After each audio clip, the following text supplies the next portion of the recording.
Ton téléphone n'est pas un outil, c'est une arme. Une arme conçue pour voler ton attention.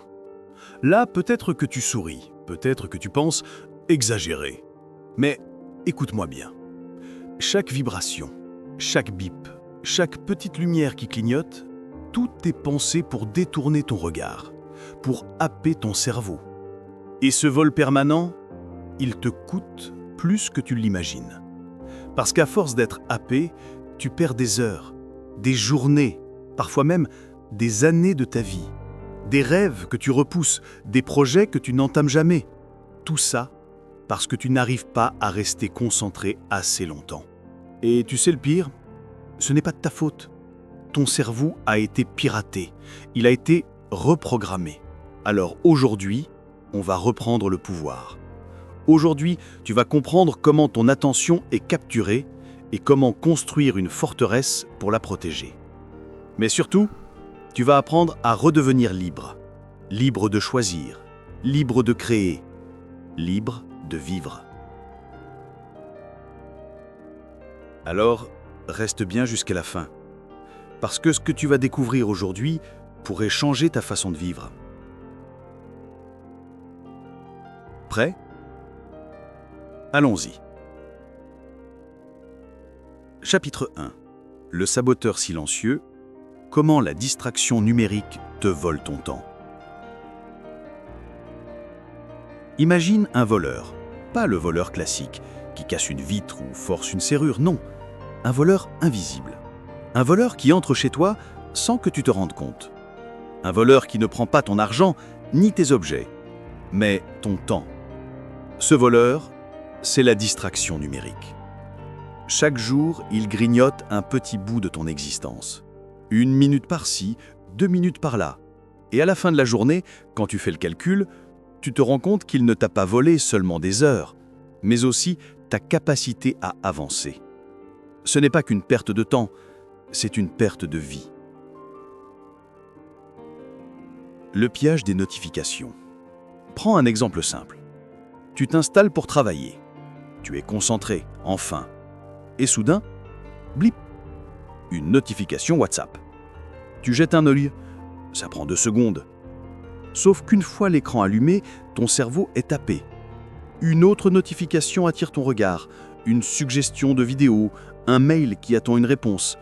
Et quand tu reviens à ta tâche principale, tu n'es plus dedans. Ton esprit a été coupé net. Et reconstruire ce tunnel de concentration prend du temps, beaucoup plus que tu ne le crois. Les chercheurs parlent d'un chiffre frappant. En moyenne, après une interruption, il faut 23 minutes pour retrouver son niveau de concentration initial. Alors, pose-toi la question. Combien de fois ton téléphone t'interrompt dans une seule journée? Fais le calcul. Tu comprends pourquoi, à la fin, tu as l'impression de n'avoir rien fait, même si tu as été occupé toute la journée. Et ça ne s'arrête pas là. Tu sais pourquoi tu es aussi sensible à ces interruptions? Parce que ton cerveau a été reprogrammé. Chaque notification est comme une petite machine à dopamine. Tu sais, cette molécule du plaisir, de la récompense. Ton cerveau adore ça. Il reçoit un petit shoot à chaque like, chaque message, chaque nouvelle info. Et comme un enfant qui réclame un bonbon, il en veut encore, encore, encore. Résultat, ton cerveau s'habitue à la gratification instantanée. Il devient dépendant aux micro-récompenses. Mais tu sais ce que ça détruit en toi? Ta capacité à travailler en profondeur, à rester concentré sur une tâche longue, exigeante, parfois ennuyeuse, mais essentielle pour avancer dans ta vie. Le vrai travail, celui qui construit ton futur, ne donne pas de dopamine immédiate. Il demande de la patience, de la persévérance, de l'effort. Et si ton cerveau a été entraîné à ne supporter que l'instantané, il décroche. Tu le sens peut-être déjà, cette difficulté à lire un livre plus de 10 minutes, cette incapacité à regarder un film sans toucher ton téléphone, cette impression de zapper en permanence sans jamais aller au bout de rien. Et voilà le piège ultime. Tu crois que ce n'est pas grave. Tu crois que jeter un œil vite fait sur ton téléphone ne change pas grand-chose. Mais additionne toutes ces petites coupures. tu verras que tu passes plusieurs heures par jour à naviguer entre interruptions. Et ce n'est pas seulement ton temps qui s'envole, c'est ton énergie mentale. Ton cerveau consomme de l'énergie à chaque changement de tâche. Et plus tu switches, plus tu t'épuises. C'est comme si tu essayais de courir un marathon, mais qu'à 100 mètres, tu faisais un sprint dans une autre direction. Tu n'avances jamais vraiment, et tu finis épuisé. Voilà pourquoi tu arrives parfois le soir lessivé, alors que tu as l'impression de n'avoir rien fait d'important. Une histoire vraie. Je vais te raconter l'histoire de Julie. Julie avait un rêve, écrire un roman. Elle avait même un plan. Tous les soirs, après le travail, elle s'était promis d'écrire 1 heure. Mais à chaque fois qu'elle s'installait devant son ordinateur, son téléphone vibrait. Une notification Instagram, une vidéo suggérée, une discussion de groupe. Et elle se disait « juste 5 minutes ». Sauf qu'une fois 1 heure passée, elle n'avait écrit qu'une demi-page. 1 mois est passé, puis 2, puis 3, et son rêve de roman est resté en suspens. Pas parce qu'elle n'avait pas le talent, pas parce qu'elle n'avait pas le temps, mais parce que son attention avait été volée. Et toi, combien de projets sont en pause simplement parce que tu laisses ton attention être kidnappée? C'est ça le saboteur silencieux. Il ne détruit pas ta vie en un jour, il te grignote, il t'arrache de petites parcelles de temps, d'énergie, de concentration. Et au bout du compte, il t'empêche d'avancer. Alors, première étape, le voir, ouvrir les yeux. Reconnaître que ton téléphone n'est pas neutre, qu'il est conçu pour voler ton attention. Parce qu'une fois que tu as vu le saboteur, tu peux commencer à le combattre. Et pour le combattre, tu dois d'abord savoir où il agit le plus fort. Autrement dit, il faut démasquer tes déclencheurs numériques. Ça, ce sera notre prochain chapitre. Chapitre 2. Démasquer tes déclencheurs numériques, un audit personnel. Tu sais, tu ne peux pas combattre un ennemi que tu ne connais pas. Et c'est exactement ce qui se passe avec la distraction numérique. Tu ressens son pouvoir, tu sens qu'elle t'aspire, qu'elle t'empêche d'avancer. Mais est-ce que tu sais vraiment où et comment elle te piège le plus? La première étape pour reprendre le contrôle, c'est de démasquer tes déclencheurs numériques. Quelle est ta kryptonite? On a tous une kryptonite. Certains, c'est Instagram. Ils disent « je regarde juste 2-3 stories » et ils se retrouvent 1 heure plus tard à scroller un fil sans fin. D'autres, c'est TikTok, avec ses vidéos rapides, toujours plus addictives. Pour certains, ce sont les mails, l'impression de devoir répondre immédiatement à tout. Et pour d'autres encore, ce sont les jeux, ou même les news en continu. Et toi, quelle est ta kryptonite numérique? Tu dois la nommer, parce que tant que tu restes vague, tu restes prisonnier. Mais le jour où tu mets un nom précis, tu commences déjà à reprendre le pouvoir. Le miroir cruel, ton temps d'écran. Et là, je sais ce que tu te dis. Oui, je passe du temps dessus, mais ça reste raisonnable. C'est ce que tout le monde pense. Mais les chiffres, eux, ne mentent pas. Prends ton téléphone, regarde ton temps d'écran. Regarde combien d'heures tu passes chaque jour sur chaque application. C'est brutal, parce que tu crois que c'est 1 heure par jour, et tu découvres que c'est 4. Tu crois que tu passes 10 minutes sur TikTok, en réalité c'est 47. Et quand tu additionnes sur une semaine, parfois c'est l'équivalent de 2 jours complets de vie. 2 jours que tu aurais pu investir dans ton rêve, dans ta santé, dans tes proches. Mais au lieu de ça, ils se sont envolés dans un océan de notifications. Laisse-moi te raconter une histoire vraie. Un ami à moi, Marc, était persuadé qu'il passait environ 1 heure et demie par jour sur son téléphone. Il disait même fièrement « Moi, je gère, je ne suis pas accro comme les autres ». Un jour, je lui ai dit « Regarde tes statistiques ». Il a ouvert son application de suivi. Résultat, 5h42 par jour. 5h42, c'est presque une journée de travail, un quart de sa vie éveillée. Il est resté sous le choc. Et tu sais ce qu'il a dit? « Mais je n'ai pas l'impression de passer autant de temps ». Et c'est là le piège. Parce que le temps numérique, c'est un temps qui glisse entre les doigts. Tu ne le vois pas passer, mais il disparaît quand même. Les déclencheurs invisibles. Maintenant, il y a les applications et puis il y a les déclencheurs invisibles. Tu sais, ces moments précis où tu prends ton téléphone sans même réfléchir. L'ennui. Tu attends le bus, 2 secondes de vide, tu dégaines ton téléphone. L'inconfort. Tu es dans une pièce pleine d'inconnus, tu ne sais pas quoi faire de tes mains, hop, le téléphone. La fatigue. Ton cerveau est saturé, tu veux une pause, tu scrolles. Les émotions négatives, stress, solitude, anxiété, tu te réfugies dans ton écran pour oublier.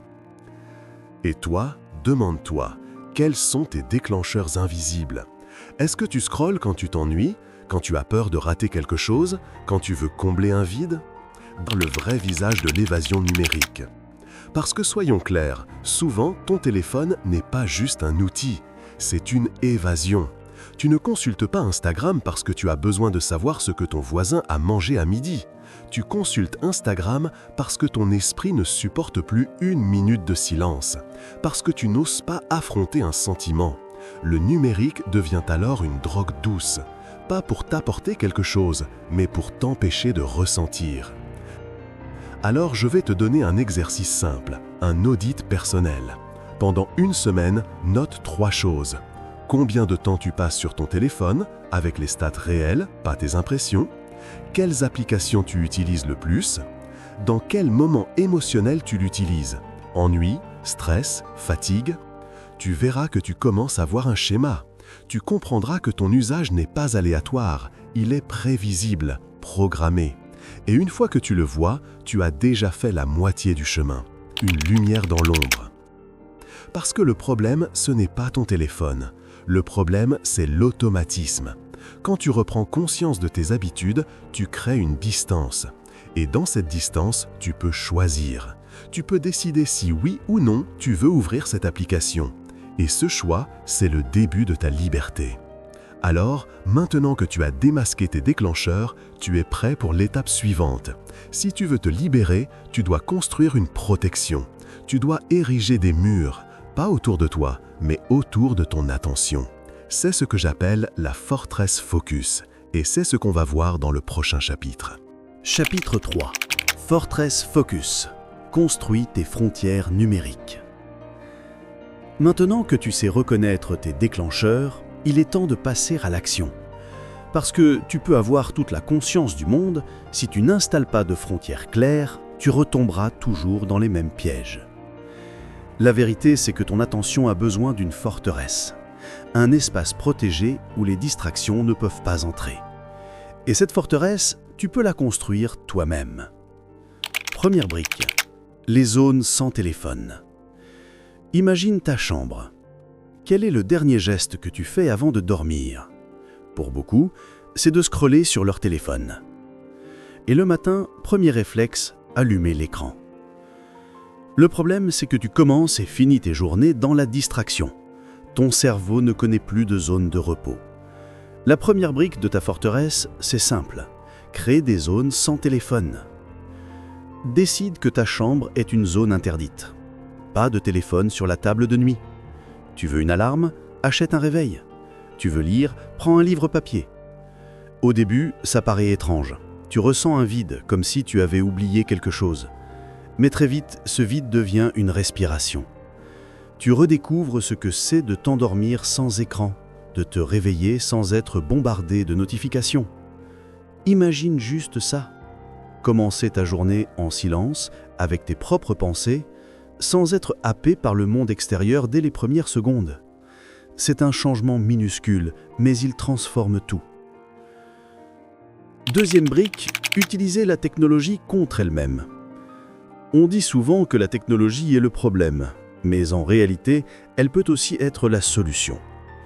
Il suffit de l'utiliser intelligemment. Installe des bloqueurs d'applications. Choisis des plages horaires où certains réseaux sociaux deviennent inaccessibles. Tu peux même limiter ton temps quotidien, 30 minutes maximum, pas plus. Mets ton téléphone en mode « ne pas déranger ». Décide de créneaux où personne ne peut te joindre. Tu verras, le monde ne s'effondre pas si tu ne réponds pas tout de suite. Et désactive les notifications inutiles. Est-ce que tu as vraiment besoin de savoir en temps réel que quelqu'un a liké ta photo? Bien sûr que non. Chaque vibration est une intrusion. Enlève-leur ce pouvoir. Souviens-toi, tu n'es pas obligé d'être disponible pour tout le monde, tout le temps. Troisième brique, le sabbat numérique. Maintenant, parlons d'une stratégie plus radicale, mais incroyablement puissante. Un sabbat numérique, c'est une période dédiée à la déconnexion totale. Pas 1 heure, pas 2, une après-midi, une journée entière. Au début, tu paniques. Ton cerveau cherche son shoot de dopamine. Tu ressens presque un manque physique. Mais au bout de quelques heures, quelque chose change. Ton esprit s'apaise. Tu redécouvres l'ennui. Et dans cet ennui, naît la créativité. C'est comme si ton cerveau reprenait enfin son souffle. Exemple, un entrepreneur que je connais pratique un sabbat numérique chaque dimanche. Il coupe tout, mail, réseau, téléphone. Au début, il se sentait coupable. Maintenant, il dit que c'est devenu son super pouvoir. Le lundi, il revient plus clair, plus concentré, plus aligné. Et toi, quand as-tu passé ta dernière journée sans écran? Quatrième brique, ritualiser ta protection. Construire une forteresse, ce n'est pas un acte ponctuel, c'est un rituel. Par exemple, quand tu travailles, mets ton téléphone dans une autre pièce, pas dans ta poche, pas sur ton bureau, loin. Tu seras surpris de voir à quel point c'est difficile, au début. Ton corps cherche ton téléphone comme s'il manquait une extension de toi-même. Mais petit à petit, tu retrouves ta liberté. Crée des moments précis pour consulter tes messages. 2 fois par jour, pas plus. Le reste du temps, ton téléphone est hors jeu. Et surtout, annonce tes règles aux autres. Explique à ton entourage que tu ne réponds pas instantanément. Tu seras surpris. Au lieu de s'énerver, beaucoup respecteront tes choix et certains seront même inspirés à faire pareil. La forteresse, ce n'est pas une prison. Je veux que tu comprennes une chose importante. Construire une forteresse numérique, ce n'est pas t'enfermer, ce n'est pas te priver. Au contraire, c'est créer un espace où tu peux enfin respirer, où tu peux enfin choisir consciemment ce que tu fais de ton temps. Parce qu'au fond, qu'est-ce que la liberté? Ce n'est pas d'avoir accès à tout, tout le temps. C'est de pouvoir dire « non, pas maintenant, j'ai mieux à faire ». Ta forteresse, c'est ton droit de dire non. C'est ton espace sacré, c'est ton sanctuaire. Et maintenant? Alors, voici ton défi. Cette semaine, construis ta première brique. Soit tu décides d'une zone sans téléphone, soit tu désactives toutes tes notifications inutiles, soit tu testes un mini sabbat numérique, ne serait-ce qu'une demi-journée. Ne cherche pas à tout changer d'un coup, commence petit, mais commence. Parce que chaque brique que tu poses rapproche ton esprit de la liberté. Et une fois ta forteresse en place, une question se pose. Que fais-tu à l'intérieur de ces murs? Comment reconquérir ton attention jour après jour? La réponse, c'est dans le prochain chapitre. Tes encres analogiques dans un océan numérique. Chapitre 4. Reconquérir l'attention, tes encres analogiques dans une mer numérique. Ok, tu as construit ta forteresse, tu as érigé tes murs. Mais une forteresse vide ne sert à rien. À l'intérieur, tu dois installer des repères solides, des points d'ancrage qui te ramènent toujours à l'essentiel. Dans un monde saturé d'écrans, ces repères sont analogiques, c'est-à-dire loin du digital, parce que ton cerveau a besoin d'îlots de calme loin du flux permanent. Pense à ton attention comme à un muscle. Si tu passes ta vie à zapper, ton muscle fond. Il devient incapable de soutenir un effort prolongé. Mais si tu l'entraînes, il se renforce. Et comme n'importe quel muscle, il a besoin d'exercices réguliers. Ces exercices, ce sont tes encres analogiques. Première encre, la technique Pomodoro. La première encre, c'est une méthode simple mais redoutable. La technique Pomodoro. 25 minutes de concentration totale, puis 5 minutes de pause. Et tu recommences. Pourquoi ça marche? Parce que ton cerveau aime les petits défis. 25 minutes, ce n'est pas intimidant. C'est un sprint mental. Et après plusieurs cycles, tu te rends compte que tu as accompli en 2 heures ce qui t'aurait pris une journée entière en mode multitâche. Alors dis-moi, combien de choses dans ta vie attendent juste que tu leur offres 25 minutes de vraie attention? Deuxième encre, l'écriture manuelle. Ensuite, il y a une encre incroyablement puissante. Écrire à la main. Oui, avec un stylo, sur du papier. Pourquoi? Parce que l'écriture manuelle ralentit ton rythme. Elle t'oblige à organiser tes pensées. Tiens un journal. Chaque matin ou chaque soir, écris quelques lignes. Pas besoin de faire de la littérature. Note ce que tu ressens, tes objectifs, tes gratitudes. Exemple. De nombreuses personnes qui ont repris ce rituel disent que leur anxiété diminue. Parce que mettre les pensées sur papier, c'est comme vider ton esprit d'un poids invisible. Et il y a autre chose. Écrire, c'est créer une trace physique, une preuve tangible que tu as existé, pensé, ressenti. Rien à voir avec un fichier perdu au fond d'un disque dur. Et imagine retrouver ton carnet dans 10 ans. Tu verras noir sur blanc ton cheminement, tes progrès, tes luttes. C'est un héritage que tu te donnes à toi-même. Troisième encre, la lecture profonde. Autre encre fondamentale, lire un livre papier. On a perdu l'habitude. Lire longtemps sans zapper est devenu presque étrange. Mais c'est l'un des meilleurs entraînements pour ton attention. Commence petit, 10 minutes par jour, puis 20, puis 30. Et tu verras quelque chose de magique. Au bout de quelques semaines, ton esprit devient plus patient. Tu réapprends à plonger profondément dans une idée. Tu redécouvres le plaisir d'un univers construit page après page. Et quel a été le dernier livre que tu as lu sans interruption? Est-ce que tu t'en souviens? La lecture est une résistance silencieuse contre la superficialité numérique. C'est ton droit de redevenir un penseur profond dans un monde de zappeurs. Quatrième encre, la méditation et la pleine conscience. Enfin, il y a l'encre la plus simple, mais la plus exigeante, la méditation. T'asseoir, fermer les yeux et simplement respirer. Au début, c'est dur. Ton esprit part dans tous les sens. Tu penses à ta to-do, à tes problèmes, à ce que tu vas manger. Mais chaque fois que tu ramènes ton attention à ta respiration, tu renforces ton muscle. Comme si tu soulevais une petite haltère. Et petit à petit, tu deviens plus fort. La méditation, ce n'est pas arrêter de penser. C'est apprendre à observer tes pensées sans t'y perdre. Et ça, dans un monde où tout cherche à t'arracher à toi-même, c'est une arme incroyable. Mais ne limite pas tes encres à ces techniques. Cherche aussi des hobbies hors écran. Le dessin, la musique, le sport, le jardinage, la cuisine. Tout ce qui implique tes mains, ton corps, ta créativité. Parce que chaque minute passée à créer dans le monde réel est une minute où tu reprends du pouvoir sur le virtuel. Je vais te raconter l'histoire de Thomas. Thomas était développeur, toujours devant ses écrans. Il se plaignait d'être épuisé, incapable de se concentrer plus de 10 minutes. Un jour, il a décidé de reprendre un vieux hobby, le piano. Chaque soir, 30 minutes, sans téléphone, juste lui et ses touches. Au début, c'était difficile, son esprit vagondait à tous les sens. Mais au fil des semaines, il a redécouvert une joie profonde. Et petit à petit, il a remarqué qu'il se concentrait mieux au travail. Il disait « C'est comme si mon cerveau avait appris à respirer à nouveau ». Alors, je te pose une question.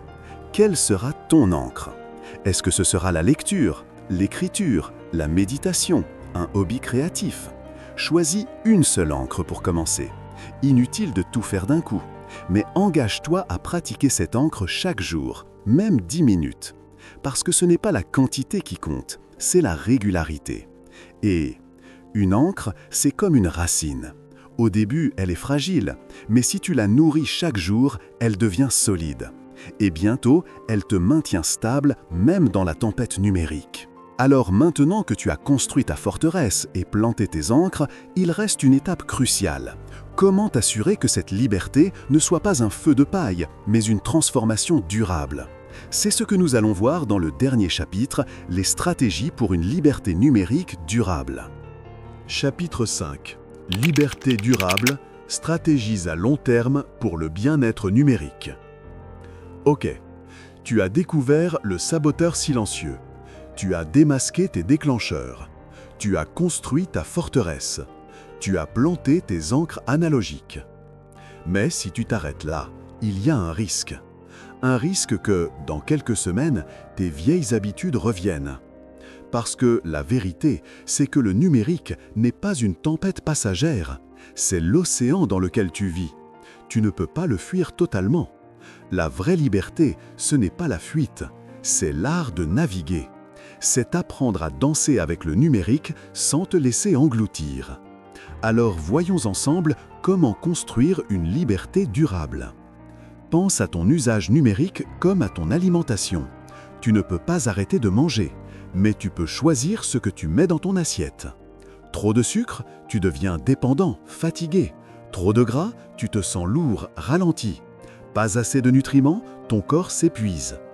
Eh bien, ton esprit, c'est pareil. Chaque vidéo, chaque scroll, chaque notification, c'est une calorie cognitive. Et si tu ne choisis pas, tu consommes le fast-food de l'attention. Résultat, ton esprit devient lent, dispersé, surchargé. Pause complice? Alors la question c'est, veux-tu continuer à avaler du fast-food numérique ou bâtir une alimentation consciente pour ton esprit? Un autre secret, c'est d'accepter que ton équilibre ne sera jamais définitif. Tu sais, comme un jardin, tu ne plantes pas une fois et tu disparais. Tu dois arroser, tailler, ajuster. Chaque mois, prends 30 minutes pour faire un audit de ton numérique. Quels outils t'aident vraiment? Lesquels te volent ton temps? Désinstalle, ajuste, déplace. Ce petit rituel, s'il devient mensuel, te protège du retour insidieux des mauvaises herbes. Voici une règle simple. Ta vie doit toujours avoir plus de poids dans le monde réel que dans le monde virtuel. Passe du temps avec des amis, marche sans écouteurs, cuise une recette nouvelle, ris avec quelqu'un que tu aimes. Chaque expérience dans le monde réel agit comme un contrepoids. Et plus tu nourris ta vie réelle, moins le numérique a de pouvoir sur toi. Parce que tu n'as plus besoin de fuir dans les écrans quand ta vie réelle est riche, vibrante, pleine. Mais il y a quelque chose d'encore plus puissant, quelque chose qui agit comme un bouclier permanent, ta vision. Si tu ne sais pas où tu veux aller, le numérique décide pour toi. Tu te laisses happer par les tendances, par les algorithmes, par ce que les autres veulent que tu regardes. Mais si tu as une vision claire, alors ton attention devient une arme. Tu n'utilises plus ton téléphone au hasard, tu l'utilises comme un outil pour avancer vers tes objectifs. Pause inspirante? Imagine ton futur idéal dans 5 ans. Qui es-tu? Que fais-tu? Comment vis-tu? Chaque fois que tu prends ton téléphone, demande-toi, est-ce que ce que je fais maintenant me rapproche ou m'éloigne de ce futur? Cette simple question peut transformer ton rapport au numérique. Je veux te raconter l'histoire de Clara. Clara était graphiste freelance. Elle passait 10 heures par jour sur son ordinateur et encore 3 ou 4 heures le soir sur son téléphone. Elle se plaignait de fatigue, d'anxiété, d'un sentiment de vide permanent. Un jour, elle a décidé de changer une seule chose. Chaque dimanche, elle vivrait une journée sans écran. Au début, c'était difficile, elle s'ennuyait, elle ne savait pas quoi faire. Mais petit à petit, elle a redécouvert des plaisirs oubliés.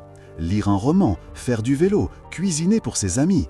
1 an plus tard, elle disait « Je n'ai pas moins d'écran dans ma vie, mais j'ai beaucoup plus de vie en dehors des écrans. » Toi, maintenant, alors je te pose la question, quelle sera ta première petite victoire durable? Un audit mensuel? Une journée sans écran? Une nouvelle habitude analogique? Clarifier ta vision? Ne cherche pas à tout changer d'un coup. Choisis une seule stratégie et engage-toi à la tenir pendant 30 jours. Parce que c'est ainsi que les vraies transformations se construisent. Pas avec un grand effort ponctuel, mais avec des pas réguliers, constants, durables. Alors voilà, aujourd'hui, tu as vu comment reprendre le pouvoir sur ton attention. Tu as compris comment les écrans te volent ton temps. Tu as découvert tes déclencheurs.